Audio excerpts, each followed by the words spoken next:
Let's talk about gender. I mean, you've seen it everywhere. It's a topic that's sparking intense conversations and really reshaping our culture. But what if I told you that what we're experiencing right now isn't actually new?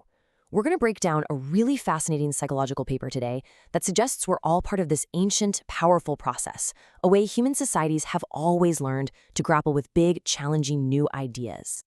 All right, so here's how we're going to tackle this. First, we'll look at what's happening right now. Then, we're going to journey back in time through some deep psychology and even ancient myths. After that, we'll see how all these huge ideas play out in a real person's life, and we'll wrap it all up with a powerful new way to think about who we are in the 21st century. So, first things first, what exactly are we talking about here? And why does it feel like this conversation has suddenly become so central, so everywhere?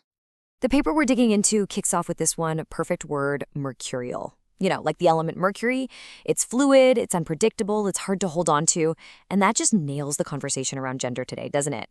It's a topic that just doesn't do simple answers, and it can definitely spark some pretty powerful feelings. Okay, so to make sure we're all on the same page, the key idea we're exploring is gender expansiveness. Think of it as a big umbrella term. It covers a whole range of identities for people who see themselves outside of that traditional male or female box. And this really gets us to the heart of it. Is this whole thing just a recent trend, something totally new to the 21st century? Or could it be that we're just now becoming aware of a deep psychological pattern that's actually been bubbling up into our collective awareness for a very, very long time? To even begin to answer that, we need a way to look at it. So the paper pulls out this really cool framework from analytical psychology that explains how an entire society learns to process new, challenging, and sometimes even kind of scary ideas. So let's quickly rewind the clock. For most of the last century, psychology had a pretty simple take on this. Gender was a binary. It was rigid. You were either male or female, end of story. That was the dominant view for decades, and it wasn't really until the 1970s that people started to see the cracks in that model. So here's the theory.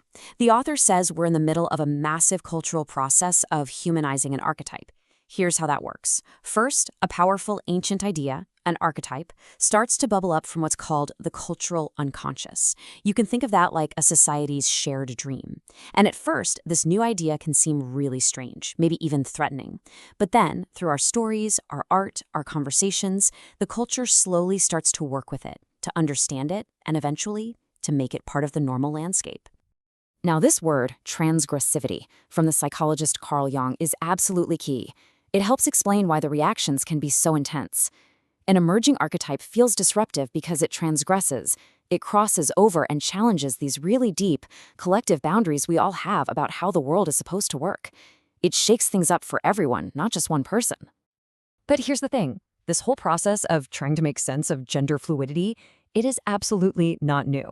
In fact, you can find its footprints stretching way back, through centuries of our most foundational stories and myths. I mean, just think about it. In ancient Greece, you've got the myth of Tiresias, this prophet who literally lives as a woman for 7 years. Then you jump forward a couple thousand years to 1928, and Virginia Woolf writes Orlando, a whole novel about a character who lives for centuries and switches gender along the way. These are really clear signs that our culture has been wrestling with this exact idea for a long, long time. And just let that sink in for a second. Woolf wrote this nearly 100 years ago, but she's putting her finger on an idea that feels incredibly modern, that a person's core self, their identity, can remain constant, even when something as fundamental as their gender presentation changes. Okay, so we've looked at the big theory, we've looked back through history. Now let's bring this right down to earth. The paper gives us a clinical example that shows exactly how these dynamics are playing out in one person's life right now. So this is Carrie. He's 16, and he's in that classic process of figuring himself out. He identifies as both bisexual and gender fluid, and his family life really mirrors the whole cultural tension we're talking about. He's got an accepting mom, but he's really worried about how his more traditional dad is going to react.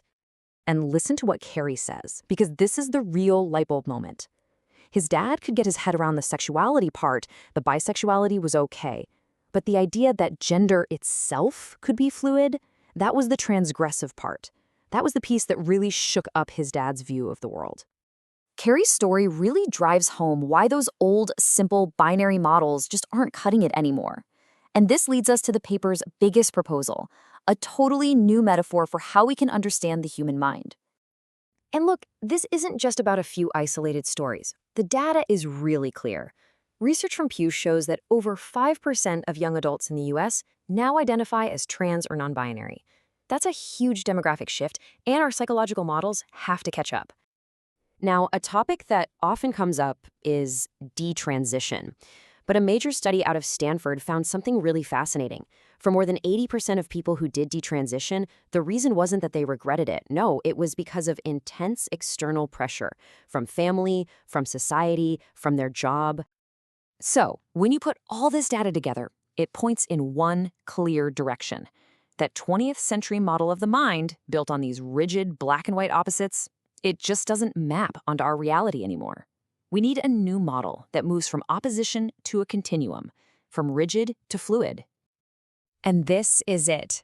This is the new model the paper proposes, thinking of the psyche as a mosaic. It's such a powerful metaphor, right?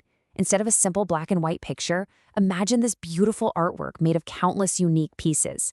They don't have to fit together perfectly. They can even hold contradictory views right next to each other. And you don't have to see the whole thing at once to appreciate the beauty in its parts. This model isn't just about gender, it really reframes how we think about identity itself. And it leaves us with this final, really provocative question to think about.